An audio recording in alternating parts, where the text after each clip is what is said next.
The night was dark and moonless as I drove down Route 66, the iconic American highway that stretched through miles of desolation.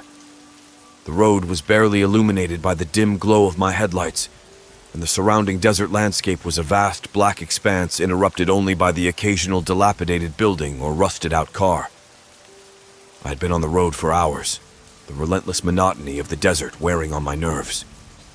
My plan had been to reach the next town by midnight, but I couldn't shake the feeling that I was being watched, that there was something out there in the darkness, just beyond the reach of my headlights. The radio crackled to life, and a voice announced that a heavy storm was moving in, warning drivers to find shelter. I had no choice but to continue. There were no towns or rest stops in sight. The only company I had was the static-filled radio and the haunting whistle of the wind. As the storm approached, the rain began to fall in heavy sheets, making it even more challenging to see. The wipers worked overtime, but my visibility was limited to just a few feet in front of the car. The thunder rumbled ominously in the distance, and the lightning illuminated the empty road with blinding flashes. My anxiety grew with each passing mile.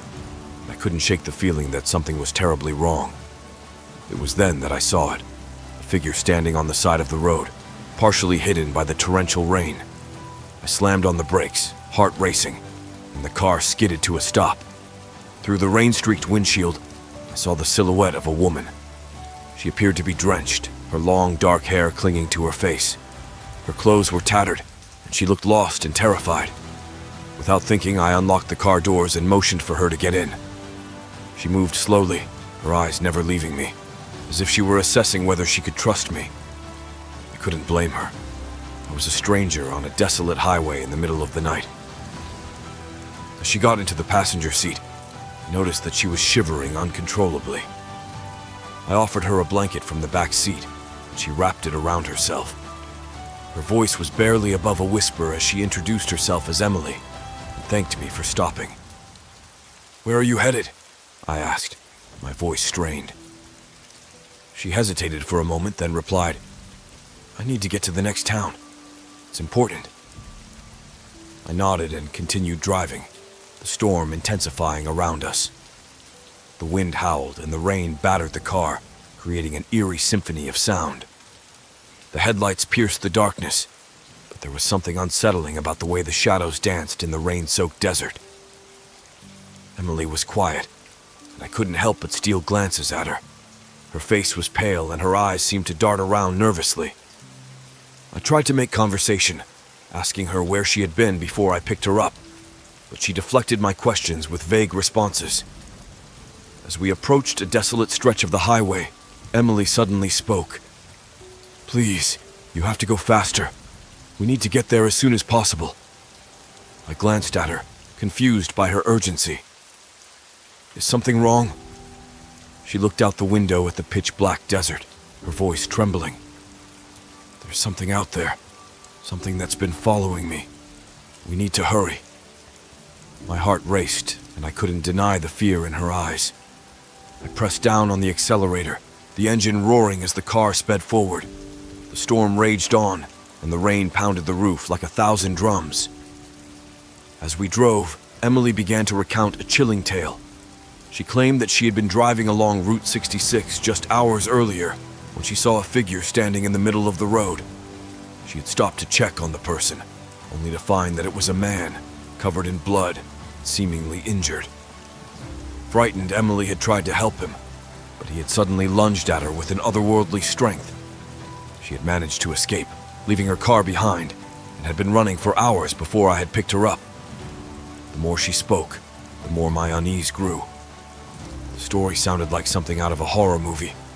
I couldn't help but wonder if she was delirious from the storm and exhaustion, but her fear was palpable, and I couldn't shake the feeling that something was very wrong. As we continued down the highway, Emily suddenly pointed to a dilapidated building in the distance. "We need to stop there," she said. "It's the only place we can find shelter." I hesitated, but the storm showed no signs of letting up, and I couldn't ignore the desperation in her voice. I pulled the car into the overgrown driveway of the decaying structure.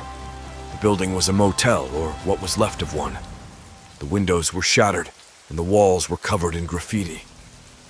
We huddled inside, seeking refuge from the relentless rain. The air was damp and musty, and the silence was oppressive. "We should stay here until the storm passes," I suggested. Emily nodded, her eyes scanning the desolate lobby. "It's not much, but it's better than being out there." We found a room with a door that still held, providing us with a meager sense of security. The room was small and in disrepair, but it was dry. We sat in silence, listening to the rain as it battered the motel. As the hours passed, I couldn't ignore the feeling that something was watching us. It was a sense of unease that clung to the air like a heavy fog. I glanced at Emily, and she seemed just as on edge, her eyes darting around the room. A loud crash echoed through the building, and we both jumped to our feet. I grabbed a broken piece of wood from the room, ready to defend ourselves. We cautiously approached the source of the sound, and I couldn't suppress a gasp. The door to the room next to ours had been torn from its hinges, and it hung at an odd angle. The room beyond was in complete disarray, as though a violent struggle had taken place. There were deep gouges in the walls and the ceiling, as if something had clawed its way through. Fear gripped us, and I knew we needed to leave the motel immediately. I urged Emily to follow me. We made our way back to the car through the torrential rain. But as we reached the parking lot, a chilling sight awaited us. The man from Emily's story stood in the distance, his tattered clothes soaked with rain. He stared at us with hollow eyes, his body trembling as though possessed by some dark force. He was covered in blood, and his hands were gnarled and twisted. Without a word, Emily and I turned and ran in the opposite direction, our footsteps splashing through puddles of rain. The man followed, his movements erratic and unnatural. I fumbled with my car keys, my hands shaking, and finally managed to unlock the vehicle. We jumped inside, and I slammed my foot on the gas pedal, the engine roaring to life. The tires screeched as I accelerated, leaving the motel and the deranged man behind. The storm raged on, and the rain lashed against the windshield as I drove with a sense of urgency that bordered on panic. Emily sat in the passenger seat, her face pale and her eyes fixed on the rearview mirror. "We have to get away from him," she whispered, her voice trembling. I nodded in agreement, my heart pounding in my chest. But no matter how fast I drove, it seemed as though the man was always just a few steps behind, a spectral figure in the storm. His twisted form appeared in the rearview mirror, and I could see his blood-soaked face, contorted in a grotesque grin. I knew that I couldn't outrun him on the deserted highway, and my mind raced for a solution. Then, an idea struck me. I spotted a narrow dirt road leading off the highway, and I swerved onto it. The man followed, his determination unyielding. The dirt road led to an abandoned gas station, its rusty pumps standing like silent sentinels in the night. I parked the car behind the building, hoping that the man wouldn't see us.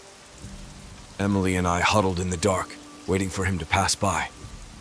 Minutes felt like hours as we listened to the sound of the storm and the man's footsteps drawing closer. He circled the gas station, his figure obscured by the torrential rain. I held my breath, afraid that the slightest sound would betray our presence. The man suddenly stopped, as though he had sensed our hiding place.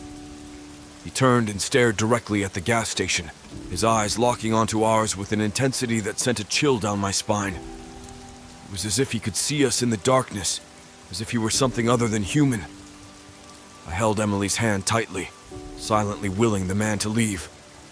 But he remained in place, his presence a malevolent force that seemed to seep into the very air we breathed. Hours passed, and the storm showed no signs of abating. The man continued to stand outside the gas station, his gaze unwavering. Fear and exhaustion weighed on us, and I knew that we couldn't stay hidden forever. As the first light of dawn broke through the stormy sky, the man finally turned and walked away, his figure disappearing into the distance. I let out a sigh of relief, but my relief was short-lived. I knew that we couldn't stay at the gas station any longer. It was only a matter of time before the man returned. We made our way back to the car and drove in silence, the events of the night weighing heavily on our minds. The storm had passed, and the morning sun bathed the desert in a warm, golden light. Emily finally broke the silence. "Thank you for helping me," she said, her voice soft. I glanced at her, still shaken by the night's events. "I'm just glad we made it out of there." She nodded in agreement, her eyes haunted by the horrors we had witnessed. "I don't know what that man was or why he was following me, but I can't go back there. We have to keep driving." And so, we continued down Route 66, our journey shrouded in mystery and fear.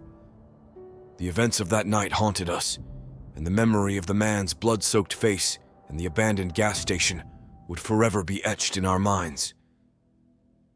As the miles passed, I couldn't help but wonder about the man's true nature and the darkness that had possessed him. Was he a supernatural entity? A malevolent spirit that had crossed our path on that fateful night? Or was he a mere victim of some terrible fate, trapped in a never-ending nightmare? The answers remained elusive, lost in the desolation of Route 66, a highway that had witnessed countless tales of terror and the unknown. As we drove into the horizon, the mysteries of that night continued to haunt us, a reminder that the darkness of the road could conceal the most chilling secrets of all.